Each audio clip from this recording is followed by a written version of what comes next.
The red signal light flickered to life. Representative Jasmine Crockett brought her remarks to a sharp and resonant finish. "So yes," she said steadily, "let's put our constitutional records side by side. Let's see who's truly stood in federal courts defending Americans' rights, and who merely repeats patriotic slogans dressed as constitutional wisdom. Because this isn't about who studied the Constitution harder. It's about who has wielded it to protect the people it was meant for." The glowing red indicator on her microphone turned solid. Crockett offered a composed nod, signaling that her words were complete. Her time was up, but something in the air shifted. The balance inside that chamber had unmistakably tilted. "You questioned my qualifications from that podium," she began again, her tone unwavering, cutting clean through the quiet that followed. "But perhaps, Mr. Speaker, rather than casting doubt on my constitutional literacy, you might reflect on how every tier of our judiciary, yes, even the Supreme Court, has repeatedly and unanimously dismissed your own constitutional interpretations." Her voice carried the calm of precision, not anger. When she ended with, "I yield back," it wasn't surrender. It was punctuation.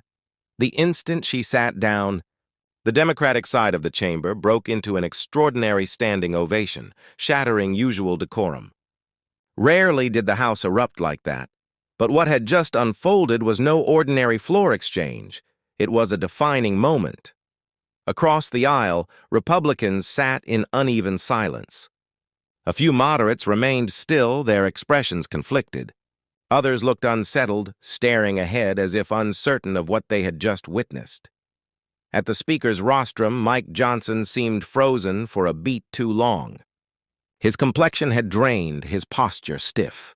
Staffers hurried toward him, slipping hastily scribbled notes, probably scrambling for procedural maneuvers or talking points to seize back control of the narrative. But the damage was irreparable. In barely 30 seconds of factual rebuttal, Congresswoman Jasmine Crockett hadn't just defended her constitutional record, she'd methodically dismantled the Speaker's credibility. What began as a routine political jab had become a defining televised moment, one now racing across every screen in America. Within minutes, clips of the confrontation dominated social media. The hashtag #ConstitutionalClapback skyrocketed to the top of trending charts worldwide. By nightfall, Crockett's composed yet devastating response had accumulated over 30 million views. A viral meme spread like wildfire, a split screen of Johnson's confident smirk before her speech, juxtaposed with his stunned silence afterward. The caption read, "When you bring a speech to a constitutional fight." Major media outlets immediately shifted focus. CNN cut its regular broadcast, flashing the banner, "Speaker attacks Congresswoman, gets constitutional lesson in return." MSNBC labeled it a masterclass in constitutional argument. Even Fox News, typically cautious to highlight Democratic victories, ran the headline, "House Floor Confrontation, Raises Questions About Speaker's Authority." Constitutional. Experts and retired judges flooded. Live panels that evening. What happened today transcended politics, I said a Harvard Law professor during a primetime MSNBC discussion. It was one of those rare junctures when genuine legal acumen met political power and substance actually won. Across universities, professors announced they would be using the footage in law school lectures to illustrate the difference between discussing constitutional theory and defending it in practice. Meanwhile, the Capitol corridors pulsed with chaos. Reporters swarmed the exits as lawmakers emerged. Cameras flashed, questions flew, and in the middle of the storm stood Crockett, calm, unshaken, flanked by her Democratic colleagues. "Today's exchange was unfortunate," she began evenly, "but necessary. When the Speaker of the House uses his position to question another member's professional background and constitutional understanding, it demands a factual response. I'd have preferred a more respectful venue for that conversation, but when challenged directly, I will always defend both my record and the Constitution itself." Without fanfare, she turned and walked away, leaving reporters scrambling to file breaking stories. Meanwhile, Speaker Johnson abruptly canceled his scheduled press availability. His staff cited scheduling conflicts, though few believed that explanation after such a public debacle. The political shockwaves were instantaneous. Senior Democrats who had once dismissed Crockett as merely a fiery progressive now saw her differently, a poised constitutional scholar, capable of dismantling power with law, not volume. "What she did today wasn't just good debating," remarked the House Democratic leader. "It was disciplined, evidence-based constitutional advocacy under immense pressure. That's leadership." On the Republican side, quiet murmurs replaced bluster. One seasoned GOP member was overheard muttering, "He picked the wrong person to hit on constitutional grounds. Everyone knows she's actually litigated this stuff. It's like challenging Steph Curry to a three-point contest." Even among Johnson's allies, discomfort began to spread. Moderate Republicans questioned the wisdom of using the Speaker's podium for personal attacks. Within the Freedom Caucus itself, whispers emerged suggesting Johnson's much-touted constitutional expertise might have been more performance than principle. By evening, the pressure could no longer be ignored. The Speaker's office released a carefully crafted statement, an attempt at control that only underscored how deeply rattled he'd been. "I stand by my concerns regarding rhetoric that undermines institutional trust," Johnson's message read. "But I regret that today's exchange distracted from Congress's critical work. I've reached out to Representative Crockett to discuss moving forward productively." The vague non-apology fooled no one. If anything, it reignited the fire. Analysts tore apart every line of Crockett's remarks. Legal commentators confirmed that her references to Johnson's amicus brief in Texas versus Pennsylvania were not only accurate but revealing, exposing the political elasticity of his so-called constitutional convictions. For Jasmine Crockett, the moment marked a dramatic shift in her public trajectory. Overnight, her office overflowed with media requests. Law journals sought essays from her on constitutional advocacy. Elite universities invited her to speak about practical constitutional law. In her first in-depth interview following the viral exchange, Crockett was measured. "This was never just about a single speech," she said. "It was about confronting the notion that constitutional authority belongs only to a few select voices. The Constitution isn't a partisan weapon. It's every American's shield." Across the aisle, the fallout for Speaker Mike Johnson deepened over the following weeks. His approval ratings among GOP voters slipped sharply, with many citing doubts about his judgment and the misuse of his platform. Inside Congress, whispers grew into private conversations. Lawmakers began questioning whether Johnson's constitutional mastery, a pillar of his leadership bid, had been overstated from the start.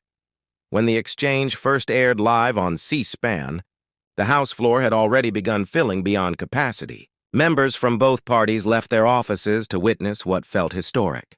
Senior leaders watched in silence, sensing that the chamber's balance of influence might be changing before their eyes. Crockett stood at the microphone, the digital timer ticking down her single minute. The contrast between her and the Speaker was impossible to miss. Johnson, a relatively new figure suddenly vaulted into power, had just leveraged that authority to challenge a colleague's qualifications. Facing him was Crockett, a first-term representative, short on seniority but rich in courtroom experience, ready to defend not only her credibility, but her career itself. What Johnson hadn't realized was that by attacking her background, he'd stepped squarely into her field of dominance. "Mr. Speaker," she began, her tone poised yet unwavering, "since you've questioned my understanding of constitutional law and my professional experience, it's only fair that we clarify the record, for this chamber and for the American public." She straightened at the microphone, eyes locked on his. "You described my work as merely defending criminals in Texas courtrooms," she continued. "For the record, I'm proud of that work. Defending constitutional rights is the backbone of justice. But the truth is, most of my career was spent as a civil rights attorney. Her delivery was steady, surgical, every word chosen like evidence in a courtroom. And as the red light blinked, then held steady, Jasmine Crockett made her final nod. Quiet but certain, her point had landed. And from that moment forward, the story was no longer about who could quote the Constitution. It was about who had actually fought with it in hand. "I have fought and won cases that protected thousands of citizens' voting rights," she continued. "I have held police departments accountable through misconduct cases that led to real policy reforms across multiple jurisdictions. And yes, I defended clients whose constitutional rights were being trampled, including 3 men who were ultimately exonerated after spending more than 50 years in prison for crimes they did not commit." The chamber had gone silent. Lawmakers from both sides were transfixed as Crockett dismantled Johnson's portrayal of her career with fact after fact. The speaker sat motionless, his expression restrained, but his posture visibly tense as she continued. "You've implied that my grasp of the Constitution is somehow insufficient for this chamber," Crockett said, her tongue sharpening slightly. "Perhaps now is a good time to review the constitutional record, yours and mine." She glanced briefly at her notes, then looked up again. "In 2020, you publicly argued that the president holds nearly unlimited authority in matters of foreign policy, a view the Supreme Court has repeatedly rejected. From Youngstown Sheet and Tuco v. Sawyer to Zivotofsky v. Kerry, both of which clearly limit executive power." Murmurs rippled across the room. Several members recognized the landmark cases instantly. Johnson's posture stiffened further. Crockett pressed on. "In your amicus brief in Texas versus Pennsylvania, you claimed that one state could legally challenge another state's election results, a theory so far outside constitutional norms that the Supreme Court dismissed it unanimously, including by all 3 justices appointed by the very president you were defending." Gasps filled the chamber. Mentioning Johnson's involvement in the post-election lawsuits had touched one of the most sensitive chapters of his career, a topic rarely raised within formal proceedings. "You advocated for a constitutional theory so flawed that not a single justice, conservative or liberal, found it valid," Crockett said, her voice gaining force. "Is that the constitutional expertise you're accusing me of lacking, Mr. Speaker?" The room was electric. What began as a public rebuke had turned into a stunning reversal, one that would be replayed, analyzed, and discussed across every major network before the day was over. What began as a one-sided verbal assault from Speaker Johnson had quickly turned into a detailed constitutional breakdown that left him visibly unprepared. Senior Republican members began whispering to aides and signaling to parliamentary staff, clearly hoping to find a procedural escape from the unrelenting constitutional lesson unfolding before them. "You've accused me of misunderstanding our constitutional responsibilities on judicial nominations," Crockett began referencing Johnson's earlier remarks. "Yet in 2016, you claimed that the Senate had no constitutional duty to consider a Supreme Court nominee during an election year. Then in 2020, you said the opposite, that it had a constitutional obligation to act. Both statements cannot be true. Mr. Speaker, the Constitution doesn't shift depending on who controls the Senate or the White House." Her words landed with quiet precision. The contradiction was impossible to ignore. The digital clock above the chamber indicated that 40 seconds of her 1-minute response had already elapsed. Every representative in the room leaned forward.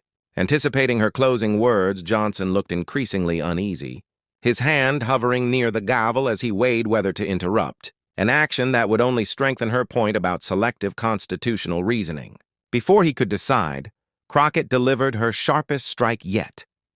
"Mr. Speaker," she said evenly, "you've questioned my understanding of the Constitution. But as someone who has personally argued and won constitutional cases in federal courts on behalf of Americans whose rights were violated, I must ask, how many constitutional cases have you personally litigated and won in federal court?" The question echoed through the hall like thunder. Everyone present knew the answer. Despite Johnson's frequent claims of constitutional mastery, his legal work had been confined mainly to state courts and narrow religious liberty cases. Crockett, by contrast, had spent her career litigating federal constitutional issues, a distinction well known within Congress, though she rarely mentioned it unless challenged. The yellow warning light on her microphone signaled 10 seconds remaining, but Crockett's delivery only grew stronger. "Mr. Speaker," she said, her voice resonating through the chamber, "there's a world of difference between quoting the Constitution and defending it in real courtrooms for real people whose rights have been denied. The silence that followed was complete. Even those accustomed to political theater recognized this as something different, a moment of moral and constitutional clarity. Crockett continued, her tone steady but infused with conviction. You've used the Constitution as a talking point to advance political objectives. I've used it as a shield to protect voting rights, due process, and equal protection for everyday Americans whose constitutional birthright was under threat. Her words hung in the air, reshaping the tone of the entire debate. With a few sentences, she had refrained the exchange from political attack to constitutional reckoning, transforming herself from target to authority.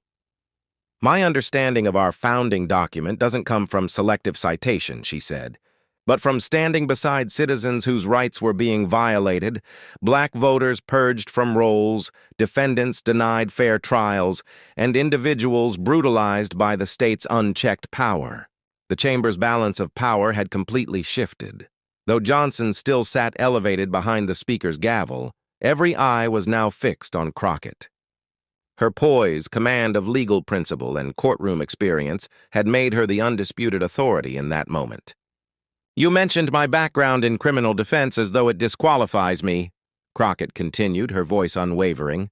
But those clients were Americans, citizens presumed innocent under the very Constitution you claim to defend. Among them were 3 men I helped free after they spent decades imprisoned for crimes they didn't commit because their constitutional rights were trampled. Johnson remained frozen, realizing that any attempt to interrupt would validate her argument about selective constitutional application. Democratic members were on the edge of their seats, witnessing what would soon be described as one of the most defining exchanges in modern congressional history. The Constitution isn't a prop, Mr. Speaker, Crockett declared. It's a promise that power will be restrained, that rights will be protected, and that justice will belong to everyone, not just those who look like you or share your ideology. The red warning light began flashing. Crockett drew her statement to a powerful close. So yes, let's compare constitutional records, she concluded. Let's measure who has truly stood in federal courts defending Americans' rights against those who simply recite constitutional slogans. Because the real difference between us isn't about who knows the Constitution better. It's about who has actually used it to deliver justice to the people it was written to protect. The light on her microphone glowed solid red. Crockett gave a small, calm nod. Her point made, her time expired, and the balance of power in the chamber unmistakably changed. You question my qualifications from that podium, Mr. Speaker, Crockett began firmly, her voice cutting through the tense silence. But perhaps instead of questioning my constitutional understanding, you should reflect on how every level of our judiciary, including the Supreme Court, has unanimously rejected your own constitutional theories. With calm precision, she ended her statement, I yield back. The moment she sat down, the Democratic side of the chamber erupted into a rare standing ovation, an extraordinary breach of decorum that underscored how unprecedented both the Speaker's attack and Crockett's response truly were. On the Republican side, reactions were mixed. A few moderates stayed seated, their expressions thoughtful, while others looked visibly uneasy at what they had just witnessed. At the podium, Johnson appeared momentarily frozen, his face pale, his authority visibly shaken. Aides rushed toward him with hurried notes, likely suggesting procedural tactics or messaging strategies to regain control of the chamber. But the damage was already done in just half a minute of direct fact-based rebuttal.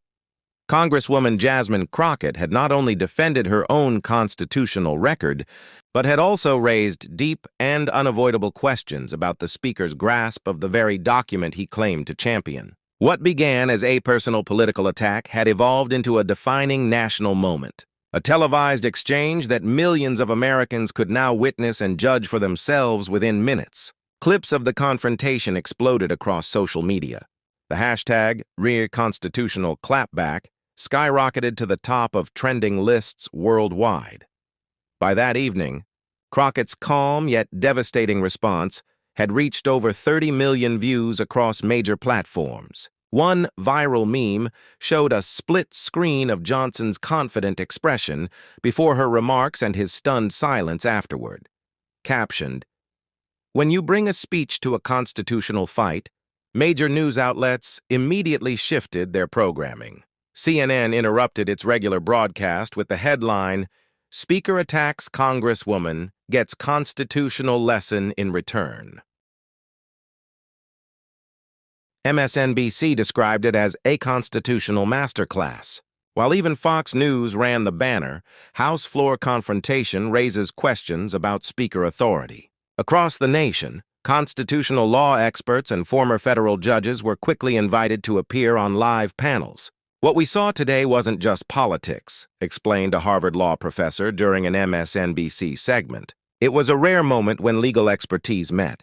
Political power and Substance 1 professors across universities declared they would use the clip in law school. Lectures to illustrate the contrast between talking about constitutional theory and actually practicing it in courtrooms outside the Capitol. Chaos filled the air as reporters swarmed lawmakers exiting the chamber. When Crockett finally emerged, surrounded by Democratic colleagues, she paused to address the barrage of shouted questions. "Today's exchange was unfortunate but necessary," she said calmly. "When the Speaker of the House uses his platform to question a member's professional background and constitutional understanding, it demands a factual, substantive response. I would have preferred a more respectful setting for that debate, but when directly challenged, I will always defend both my record and the Constitution itself." With that, she turned and continued walking, leaving reporters racing to file their breaking stories. Meanwhile, Speaker Johnson abruptly canceled his scheduled press availability. His communications team cited scheduling conflicts, though few believed the explanation after such a dramatic and widely covered confrontation inside the Capitol. The political aftershocks were immediate. Senior Democrats who had once viewed Crockett merely as a passionate progressive were now reassessing her as a formidable constitutional scholar and leader. Someone with both the legal experience and rhetorical command to challenge power effectively. What Representative Crockett demonstrated today wasn't just great debate, the House Democratic leader told reporters. It was disciplined, evidence-based constitutional analysis under immense pressure. That's exactly the kind of leadership our caucus values. Across the aisle, several Republicans privately admitted the magnitude of Johnson's miscalculation. He picked the wrong member to attack on constitutional grounds. A veteran GOP lawmaker was overheard saying, "Everyone knows she's actually litigated these issues. It's like challenging Steph Curry to a three-point contest." More troubling for Johnson were the quiet conversations now happening in small Republican groups throughout the Capitol. Some moderate members expressed private concern over the Speaker's decision to use his position for personal attacks. Even within the hardline Freedom Caucus, whispers began to surface, questioning whether Johnson's constitutional expertise was more rhetoric than reality. Evening, the pressure had become impossible to ignore. The Speaker's office issued a written statement, a carefully worded attempt to calm the controversy that for many only confirmed how deeply the moment had shaken Washington. "While I continue to stand by my concerns about rhetoric that weakens trust in our institutions, I regret that today's exchange distracted from the important work Congress must focus on," Johnson said in his official statement.